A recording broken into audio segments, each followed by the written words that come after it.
Bueno, buenas noches para todos, Dios los bendiga. Vamos a ver un tema hoy que el Señor viene trabajando o viene enseñándome desde hace rato y, y yo deseo de todo corazón que el Señor hable muy profundo a su vida y que logre por la acción del Espíritu Santo entender lo que Él quiere enseñar aquí.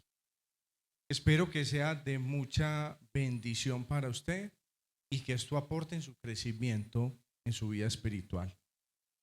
Este estudio o este tema vamos a trabajar, está basado en Gálatas 6 y yo lo titulé así, el peligro de caer de la gracia. Cuando uno lee la escritura, Gálatas es un libro que tiene un énfasis particular. El libro está alertando a la iglesia, que es una iglesia naciente, sobre los peligros que están ocurriendo al interior de la misma. Pues están llegando una serie de prácticas que se le están añadiendo al mensaje sencillo y simple de la salvación, y se le están añadiendo y están poniendo en peligro a la iglesia. Uno piensa incluso, a mí me costaba trabajo entender de por qué habían elementos que ponían en riesgo la iglesia. Y cuando lo estudiemos se van a dar cuenta que son elementos muy peligrosos para la vida espiritual de la iglesia y que la ponen en un riesgo muy alto. Vamos a empezar con una introducción. Esta introducción está basada básicamente en unos versículos del capítulo anterior de Gálatas. Yo voy a empezar leyéndoles diciendo acerca de la ley. La ley, vamos a tratar de entender conceptos que para algunos pueden ser difíciles de entender, ¿cierto? Pero vamos a tratar de entenderlos de manera simple. ¿Ustedes se acuerdan cuando los viejos nos decían, los viejos nuestros no hablaban de la policía como policía, sino que ellos decían la ley? Ve, te voy a echar la ley o le voy a echar la ley a un vecino porque tengo un vecino muy malo, ¿cierto? Entonces, cuando entendemos esos conceptos así de simples, la ley en la Biblia era un brazo de la justicia de Dios para contener, hacer de que la sociedad no se desbordara, poder contener la naturaleza caída del ser humano. Eso actuaba la ley. Entonces la ley ponía normas, restricciones que hacía de que el ser humano no se desbordara. Básicamente es eso. Si los llevamos a asuntos más nuestros, ¿cierto?, de nuestra sociedad, pues básicamente lo que hace nuestra ley colombiana, ¿cierto?, con todos sus defectos, pero trata de contener, ¿cierto?, el hurto, los asesinatos, bueno, toda una serie de cosas que la ley trata de que nuestra sociedad no se desborde. Entonces la ley es como un bracito, como el brazo de la justicia, el que actúa, el que toma acción en cuanto a eso. Entonces, ¿cómo lo hace? Pues cuando lo vemos a la luz de la Biblia, la ley, que es el brazo de la justicia de Dios, lo que hace es cuando las personas incumplían con la ley, las personas tenían que presentar sacrificios. ¿Por qué tenían que presentar sacrificios? Porque alguien tenía que pagar por las infracciones. ¿Quién pagaba? Pues pagaba el individuo. El individuo era quien tenía que pagar con su propia sangre y con su propia vida. Así funcionaba en el Antiguo Testamento.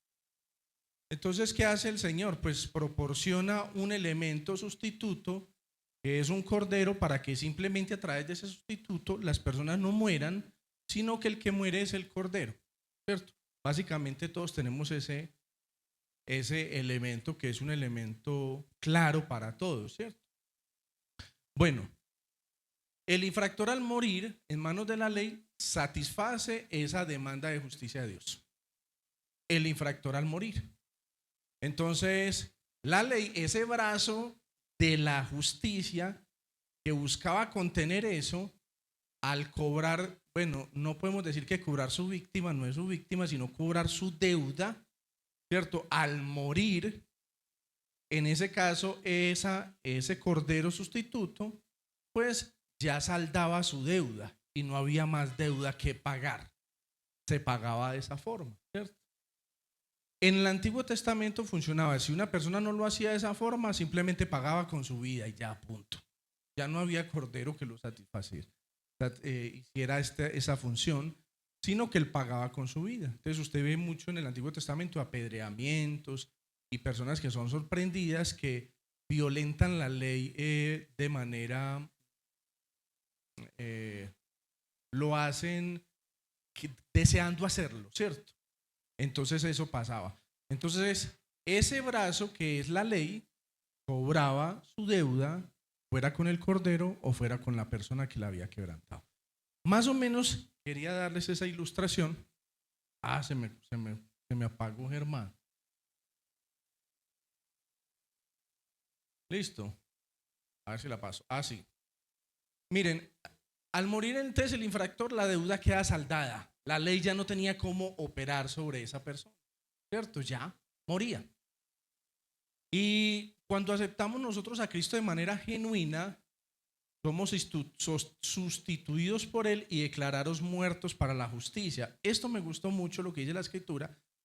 Es que cuando una persona recibe a Cristo, esa persona, cuando Cristo muere y hace su función de sustituto, la ley ya cobró su deuda con Cristo y yo soy muerto para esa justicia. Ya no hay justicia que cobrar por medio de la ley. No sé si me hago entender o estoy muy enredado. Pero básicamente es cuando una persona, cuando el muerto, sea el cordero, sea la persona, pues ya la ley ya no tenía nada más que cobrar. En Cristo cuando lo recibimos, vuelvo y lo repito, al Cristo morir y yo aceptarlo en el corazón, Él me sustituye y la ley ya no tiene deuda que cobrar, ya la cobró con Cristo. Entonces yo soy muerto para la ley ya no puede operar en un muerto, está muerto. Entonces nosotros estaríamos, todos aquellos que hemos recibido a Cristo en nuestro corazón de manera genuina, aparecemos muertos por la ley. La ley ya no puede operar en nosotros para hacernos daño o hacernos cumplir lo que estamos haciendo mal. Más o menos, por lo tanto ahora vivo consciente de que fui salvado por Jesús y no por mí mismo. Entonces notamos con esto de que la obra de sustitución la hace completamente Jesús en mí. Él me sustituye. Y la ley cobra su deuda. Bueno, ¿cuál es el peligro? El peligro lo encontramos en Gálatas 5 del 3 al 4. Dice, y otra vez testifico a todo hombre que se circuncida, que está obligado a guardar toda la ley de Cristo, toda la ley de Cristo os desligasteis los que por ley os justificáis y de la gracia habéis caído. Leemos ese texto y es un texto relativamente complejo, ¿sí o no? Para poderlo entender. Pero lo que está diciendo el texto es que lo que estaba pasando en la iglesia es que estaban metiendo nuevamente normas de la ley para que las personas creían que necesitaban ser ejercitadas todavía para contener la naturaleza del hombre.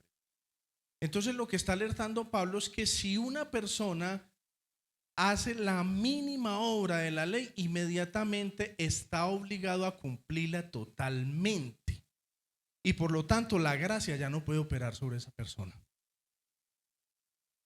Él está alertando porque ellos están circuncidando, los cristianos están circuncidando como si fueran judíos. Y lo que sucede es tan peligroso que Pablo les alerta a que no lo sigan haciendo, que no lo hagan, que erradiquen esas prácticas de la iglesia. Nosotros creemos que hay muchas cositas que Dios creemos que Dios va a pasar por alto. Pero ese tipo de cosas Dios no la va a pasar por alto. Si yo practico la ley, cualquiera que ella sea, cualquier sea el matiz que le pongamos a ella, la más mínima observancia de la ley, en la que creo que tengo que cumplir un sábado, que tengo que dejar de comer carne de cerdo, que ya no estamos en ese tema de la circuncisión, pero sí hay muchas prácticas hoy que nos están llevando nuevamente como a observar ese tipo de cosas y lo están injertando dentro de la iglesia. Ese tipo de prácticas nos ponen en riesgo, porque si las hacemos, el Señor le dice, usted me cumple toda la ley, y ese brazo de Dios, que es la ley, el brazo de la justicia, que es la ley, va a cobrar su deuda en usted. Porque la gracia de Dios, yo ya estoy desligándome de lo que Cristo ha hecho en mí al sustituirme. Y eso es lo que Pablo les alerta y les insiste básicamente en esos versículos. Vamos a empezar con Gálatas 6.1. Gálatas 6.1 tiene otros elementos adicionales que aprender. Él dice, hermanos, si alguno fuera sorprendido en alguna falta, vosotros que sois espirituales, restaurarle con espíritu de mansedumbre. Miren esto tan bonito. Dice que en la iglesia sorprendamos a una persona que está en un pecado, cualquiera que sea, ¿cierto? Yo me imagino que esta carta fue dirigida, Pablo, a los líderes de la iglesia de Gálatas, ¿cierto? Entonces a estos líderes diciéndole, si usted sorprende a una persona que está en pecado, restáurelo con espíritu de mansedumbre. Bueno, cuando nosotros vemos lo que es el espíritu de mansedumbre, es algo que el espíritu da al hombre para que el hombre se pueda someter a la voluntad de Dios.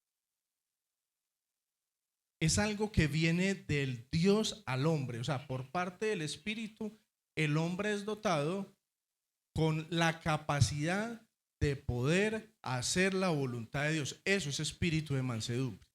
Entonces él le dice que si nosotros sabemos que proviene de Dios la capacidad de yo poder hacer su voluntad, pues yo tengo que restaurar a una persona siendo consciente que lo que yo soy y mi condición espiritual hasta el momento, si es sana, no es por mí, sino es la acción del Espíritu Santo en mí que me ayuda a hacer la voluntad de Dios. Si yo soy consciente de eso, entonces puedo ayudarle a esa persona que está pasando por una dificultad espiritual, porque esa persona necesita entender que es Dios es el que otorga tal capacidad.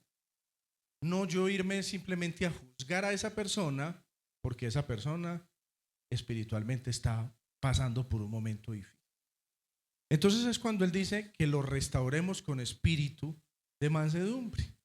Somos muy dados siempre a espiritualizarnos a nosotros mismos y con esa misma medida de fe barremos con los demás, esperando que las personas sean iguales, ¿cierto? O mayores a la parte espiritual, porque le estamos colocando nuestro propio estándar.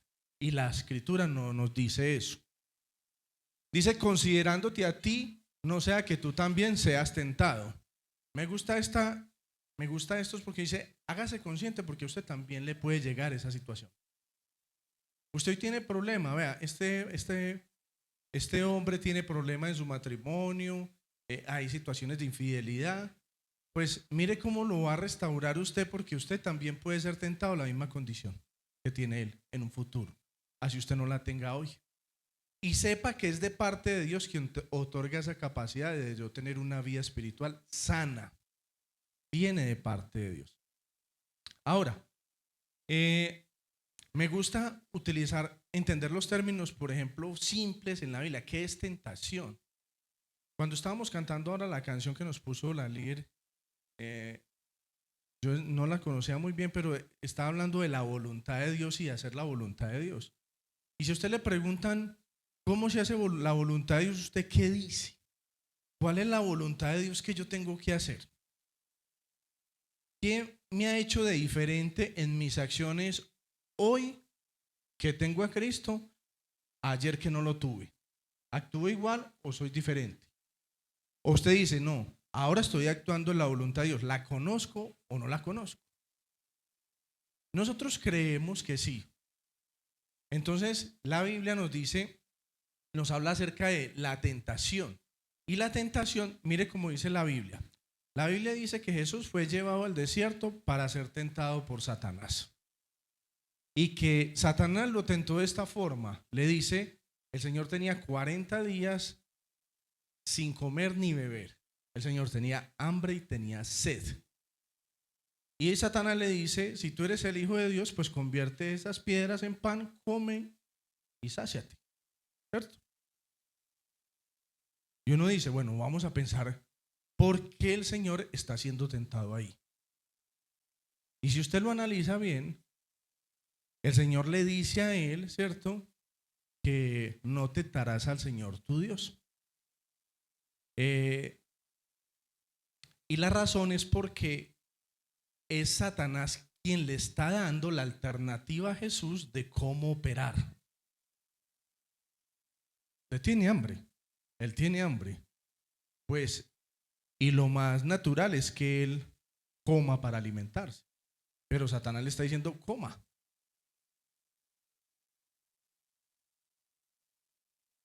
Y él no acepta eso de parte de Satanás, sino porque sabe que es su padre quien le va a proporcionar o le va a decir en qué momento tiene que comer.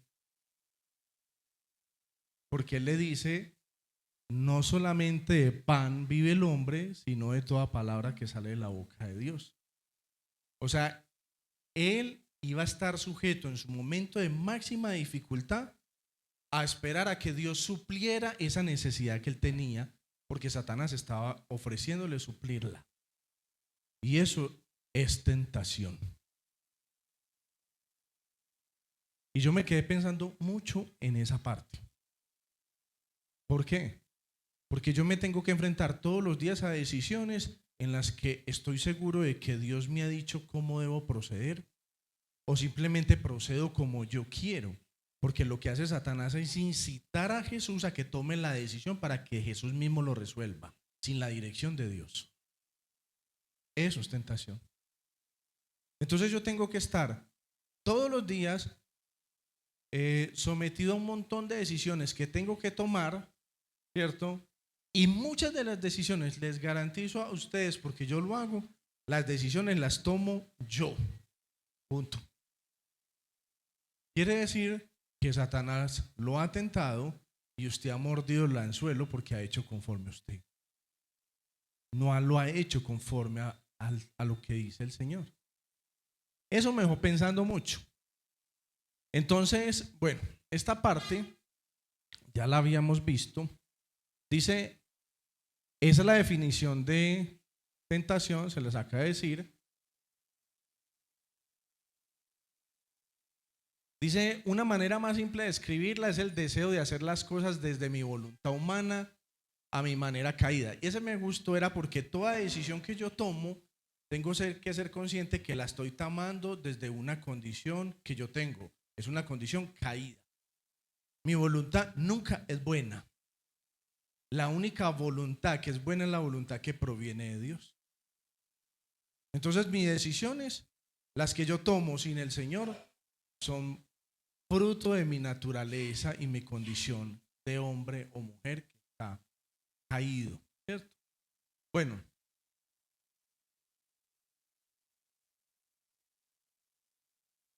comprendo ahora que caer en tentación es actuar fuera de la voluntad de Dios. Yo pongo un ejemplo, el que más nos pasa a los hombres, ¿cierto? ¿Qué es lo que más nos pasa a los hombres? Desear una mujer. Desear una mujer es mi deseo, ¿cierto? Pero desear a mi esposa está dentro de la voluntad de Dios. La una es mi deseo y la otra es lo que Dios quiere, ¿cierto? Esa es una diferencia de pronto en entender cómo Dios quiere que esos conceptos sean claros en nosotros en cuanto a la tentación. Muy bien. El versículo 2 y 3, mire lo que dicen. Ellos ilustran la capacidad espiritual que tiene el individuo no proviene de él mismo, sino de Dios. Dice el versículo 2 de Gálatas 6, sobrellevad los unos las cargas de los otros y cumplir la ley de Cristo, porque el que cree ser algo, no siendo nada, a sí mismo se engaña. O sea, que lo que dice la Escritura es que usted no se espiritualice tanto de creer que usted por su propia capacidad puede soportar la tentación del diablo, sino que esa capacidad de soportar la tentación del diablo la va a obtener de parte del Espíritu de Dios, no en mi propia capacidad. Entonces, ¿yo qué hago juzgando a otra persona de cómo actúa, cómo procede, cómo lo hace, ¿cierto? Yo tengo que entender que esa persona necesita el accionar del Espíritu Santo para poder hacer la voluntad de Dios. Así es simple. Entonces nos desesperamos muchas veces porque nuestros seres queridos no avanzan. Nosotros queremos que ellos conozcan del Señor y entiendan, pero es que eso no depende de nosotros, depende del Espíritu de Dios en esas personas. Y el Espíritu Santo los va a llevar a eso, nos va a llevar a entender de que constantemente nosotros somos tentados por el diablo. Constantemente somos tentados por el diablo, puestos a prueba constantemente. Debo hacerme consciente de la carga o situación espiritual del otro que podría ser la mía. Debo ponerme en los zapatos del otro. Entonces lo que nos está diciendo Gálatas es que tenga presente que esa persona lo que está viviendo usted lo puede enfrentar. Puede que hoy no, pero mañana sí. ¿Cierto? Y que nos dice la Escritura que debemos pedirle al Espíritu que nos dé esa mansedumbre, esa capacidad de resistir la tentación. ¿Y cuál es la capacidad de resistir la tentación? Vuelvo y lo repito, es la capacidad que el Espíritu Santo me da para hacer la voluntad de Dios. No depende de mí, depende de Dios. Bueno, verso 4 y 5. Y esta me gusta a mí mucho. Someter a prueba mi propia obra es analizar a la luz de la Biblia y los demás cómo es mi comportamiento, si es similar al de Jesús. Entonces lo que dice la Escritura, este versículo, es el versículo 4, que cada uno debe someter a prueba su propia obra. ¿Y usted cómo lo somete? Usted no se puede comparar con el otro hermano. Usted no se puede comparar con nadie de la iglesia. Usted se puede comparar a la luz de la Escritura. Y la luz de la Escritura le va a decir qué tan bien o qué tan mal estamos. ¿Cierto? Los demás eran un termómetro para indicar cómo es mi testimonio. Pero mi estándar, mi medida, tiene que ser la Escritura.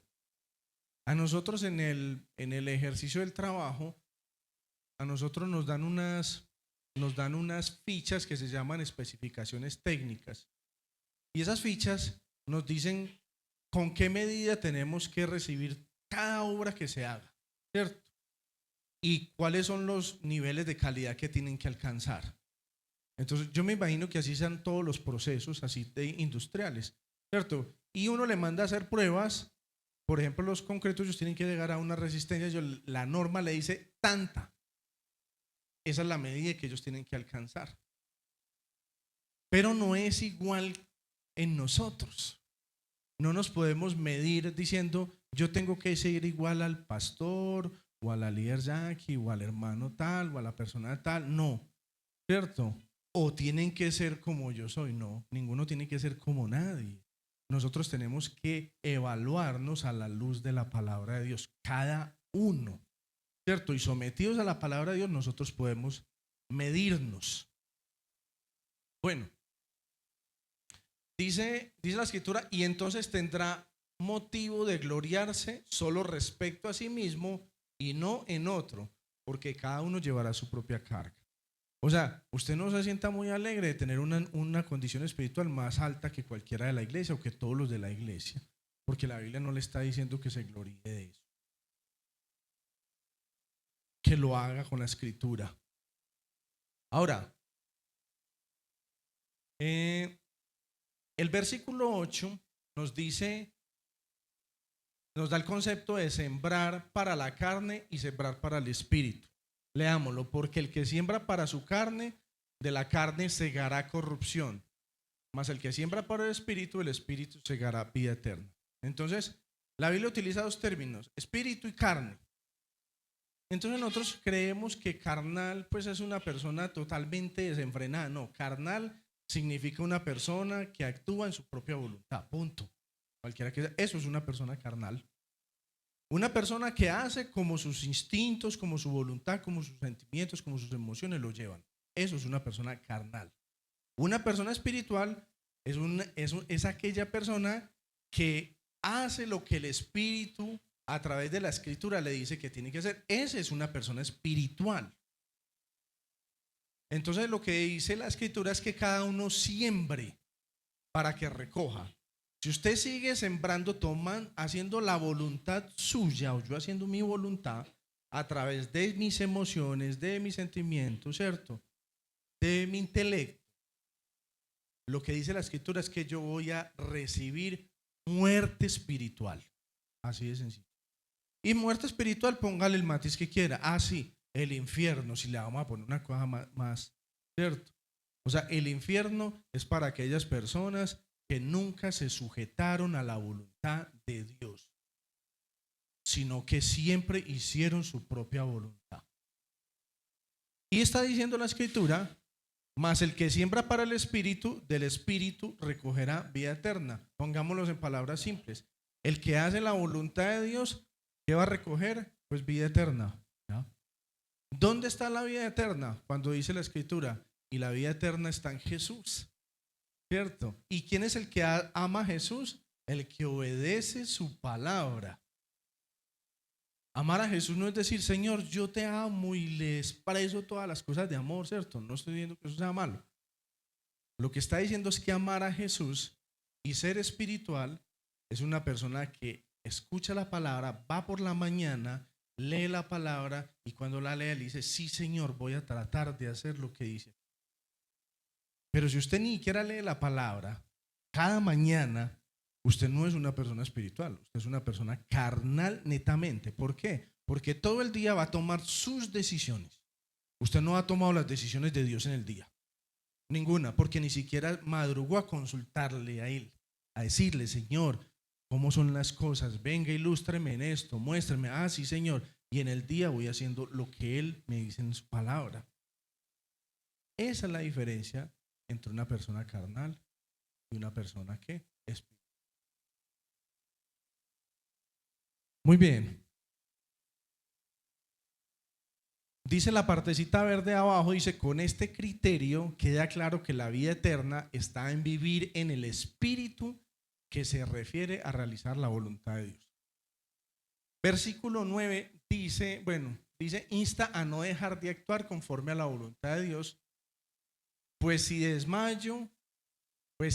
no desmayo, recogeré la vida eterna, entendiendo que la vida eterna está en el perseverar. Mire cómo dicen, no nos cansemos pues de hacer el bien, porque a su tiempo segaremos. Segar es recoger o cosechar, si no desmayamos. La vida cristiana es una vida de perseverancia hasta la venida del Señor, en el que digo, Señor, voy a hacer tu voluntad desde hoy hasta cuando tú vengas. Y si yo estoy haciendo eso, estoy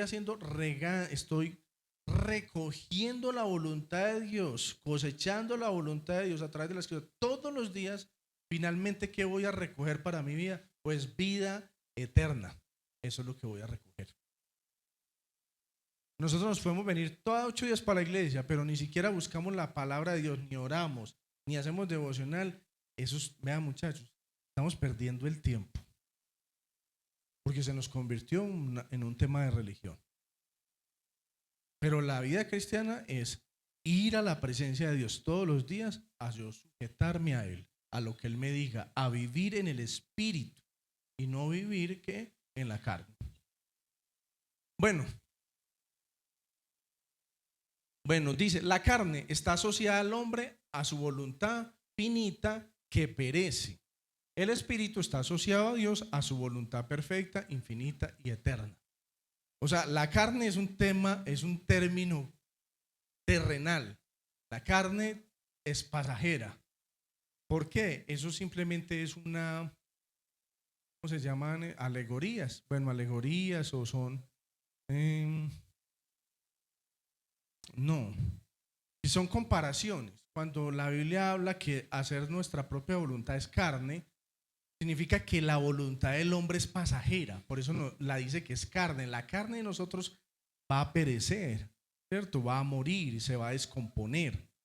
Entonces, por eso habla en esos términos comparativos, en el que la voluntad del hombre es carne y la voluntad de Dios es ¿qué? Espíritu. Y la voluntad de Dios que es espíritu es eterna, pero la voluntad del hombre que es carne perece.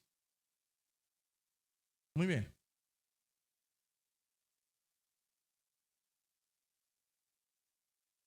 Pablo enseña que muchos de la iglesia los hacían circuncidar solo con una demostración física de su religión, pero que aquellos quienes los inducían a hacerlo no cumplían con la ley. Es decir, al no cumplir con la ley, la demanda de justicia de Dios cobraría el precio de sangre en ellos mismos.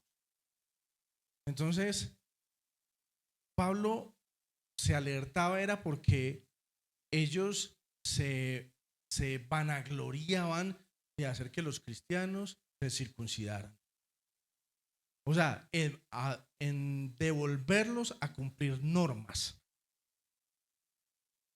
cuando ellos ni siquiera cumplían nada de la ley, o lo mínimo, porque si ellos cumplieran a la totalidad de la ley, el Antiguo Testamento no estuviera lleno de ritos, no estuviera lleno de sacrificios de corderos.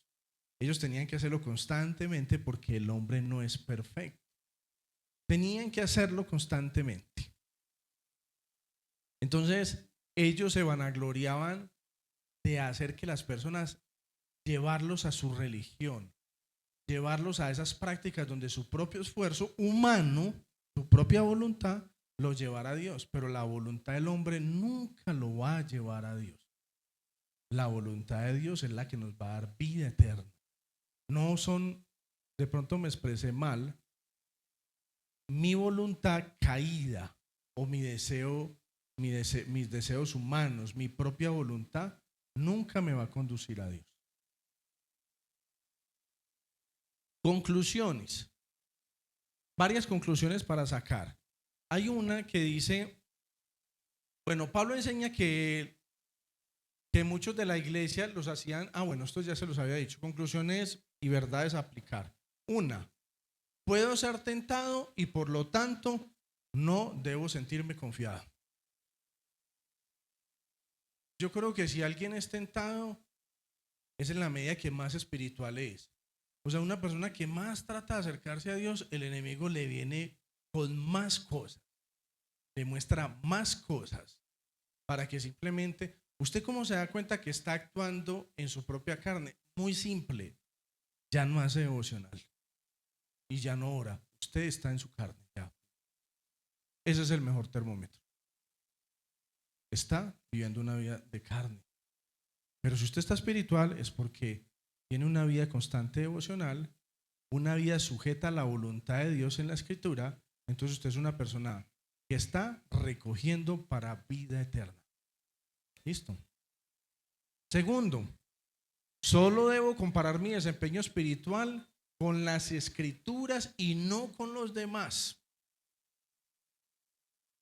Yo creo que ese es un error, por ejemplo, que uno comete mucho cuando empieza. Uno empieza como con ese frenesí y con ese ímpetu en las cosas de Dios al principio. Y uno quiere tragarse el mundo, ¿cierto? Uno lo quiere hacer. Pero usted se siente que está flotando y usted cree que ya le puede hablar de autoridad moral a una persona y qué tiene que hacer. No, hay que hablarle de Jesús y hay que llevarlo a que conozca a Jesús. Pero somos muy dados a nosotros a decirle a las personas cómo se tienen que comportar cuando es algo que proviene de Dios mismo a nosotros. La tentación puede llegar a cualquiera de nosotros. Yo me podría sentir muy confiado en mis años, más de joven, en mi parte, en mis sentimientos, y ya con los años usted ya nota que usted empieza a darse cuenta de que no es tan fuerte, de que necesita de la acción de Dios. Bueno, me sujeto a la voluntad de Dios porque el Espíritu me otorga esa capacidad. O sea, usted se cuenta que usted se sujeta a Dios es porque el Espíritu está haciendo una obra en usted o lo viene haciendo. Lo ha seducido de tal forma que usted está sujetándose a la voluntad. Ah, usted madruga. Ya es capaz, por más esfuerzo primero que le daba de levantar, ya es capaz de levantarse temprano y abrir la Biblia y orar antes de irse. Ya es capaz de hacerlo. Y cada vez lo hace con más periódico, es más periódico, es más frecuente, tiene periodos más largos para hacerlo, lo disfruta. El problema es que uno muchas veces lo hace, pero al principio no lo disfrutaba. Como no lo disfrutaba, lo abandonaba rápidamente, ¿cierto? Entonces, eso es lo que hace el Espíritu en las personas. La tentación es la invitación a ejercer mi voluntad a través de mi yo caído. Entonces, eso es tentación. Hacer lo que mi naturaleza caída me dice que tengo que hacer sin sujetarme a Dios. Increíble, por ejemplo, cómo Satanás viene donde Jesús a decirle come. Y yo pensaba, pero qué pecado tiene que Jesús coma si tiene hambre. Pero es que Satanás es el que le está diciendo, le está haciendo el ofrecimiento. ¿Cierto? Satanás nos seduce de esa manera. Satanás nos dice las cosas, nos dice, ve, no es tan malo. Esto lo puedes hacer. Y uno empieza como a batallar en su mente con las decisiones que tiene que tomar. Caer de la gracia es esforzarme por cumplir la ley o parte de ella y quedar expuesto al brazo de la justicia que reclama su deuda, la muerte de quien la incumple. Entonces Pablo vivía muy preocupado por el hecho de que la iglesia estaba volviendo a tomar esas prácticas y fueran mínimas, porque lo único que estaban haciendo era circuncidándose. Ellos estaban circuncidándose.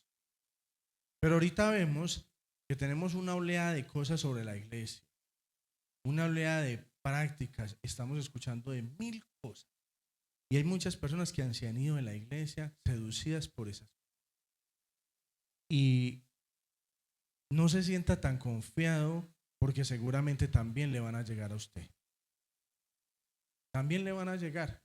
Y cuando le llegan, le van a decir, usted va a dudar de la fe que tiene, va a dudar de la obra de Dios, pero nunca se le olvide que Dios a través de Jesús fue el que hizo la obra por nosotros. Que esa demanda de justicia que teníamos que pagar con sangre nuestra, la tuya y la mía, no la pagó, ni tú la pagaste ni yo la pagué, sino que Jesús la pagó. Y que el yo tener claro de que Jesús hizo eso por mí, sé que tengo la vida eterna en aceptar ese sacrificio y en aceptar esa obra. Ahora, en virtud de todo eso, tengo que aprender a querer hacer la voluntad de Dios buscándolo.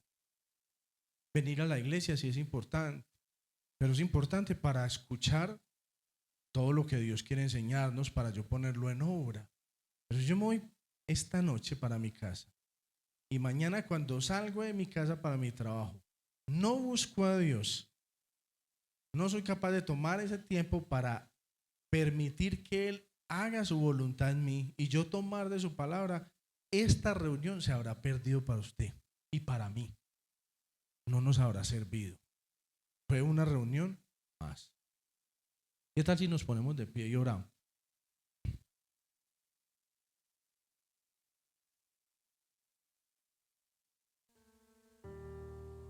Señor, somos conscientes de nuestra condición.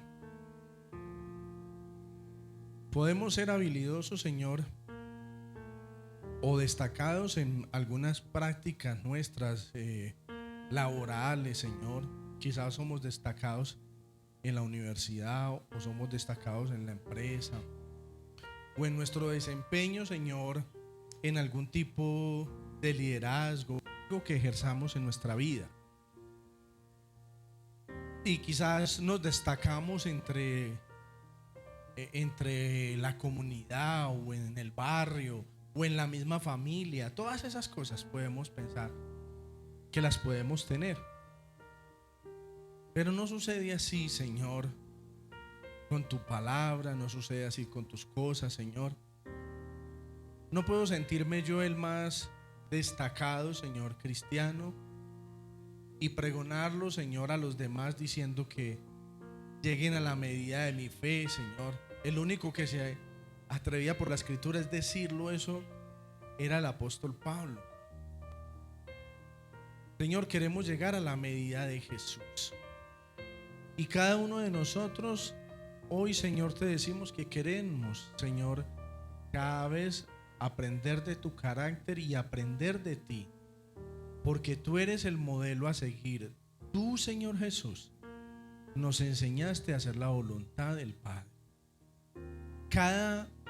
En cada trayecto que tienes en la Biblia o que muestras recorrido, cuando vas en las barcas, cuando vas por tierra, cuando sanas a los enfermos, cuando pasan todas estas cosas, son demostraciones a los discípulos donde tú les muestras cómo deben actuar en la voluntad de Dios. Señor, reconocemos de que hemos actuado en nuestra carne, nuestras emociones. Señor, que soy yo quien tomo la dirección. Confieso, bendito Padre Celestial, que me cuesta trabajo en la mañana. Es más, ni me acuerdo de hacer nada, Señor. Yo decido qué hago, cómo lo hago, hacia dónde voy, cuándo vengo, cuándo determino. Yo lo decido siempre, Señor. Y creo decir y asegurar de que soy tu hijo, Señor, cuando el que es tu hijo, Señor, es aquel que hace tu voluntad. Es aquel que ha reconocido no solo a Jesús, sino que lo ha hecho su Señor. Y cuando dice que su Señor, es porque ha aprendido a convertir a Jesús en su Señor, cuando hace la voluntad del Padre que está en la Escritura. Señor, queremos aprender, queremos seguir, queremos avanzar. Señor, permítenos a dar pasos, así sea pequeños, porque cuando tú vengas, nosotros ya hemos avanzado hacia ti, pero no nos hemos distanciado de ti. Tu palabra dice que debemos recoger lo espiritual, que lo espiritual es vida eterna, pero que la carne, nuestra voluntad nos lleva a la muerte. Señor, queremos sembrar en nosotros la vida que viene del Espíritu y no la muerte que viene de mis decisiones, Señor. Padre, en el nombre de Jesús nos presentamos delante de ti, reconociendo, Señor, que por gracia tú nos sustituiste en la cruz. Ahora entiendo por qué yo tenía que ir a la cruz. La ley, Señor, que es el brazo de la justicia, me obligaba a morir por mis pecados.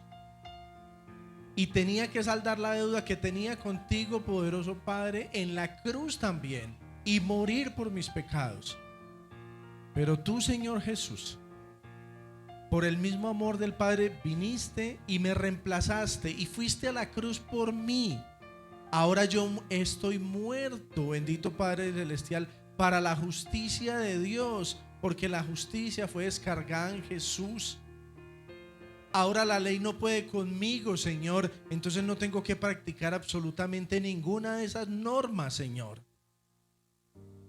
He recibido la gracia, he recibido la vida eterna que viene por el creer, por el aceptar y por el deseo de hacer la voluntad de Dios.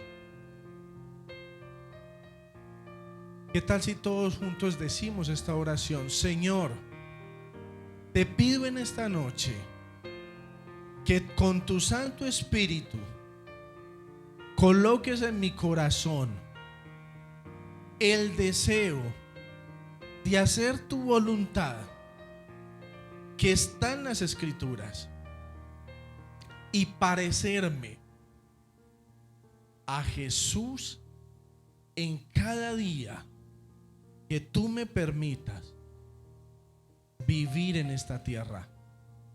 Te pido perdón si he vivido en carnalidad, en mi voluntad, en mis deseos, en mis opiniones, en mi forma de ver la vida y te he excluido de las decisiones más importantes de mi vida, hoy te pido perdón y te pido que me ayudes para que de hoy en adelante cada decisión la pueda hacer a través de tu palabra. No quiero comer el pan que Satanás me ofrece. Yo quiero comer la palabra que procede de ti y que me alimenta. En el nombre de Jesús. Amén.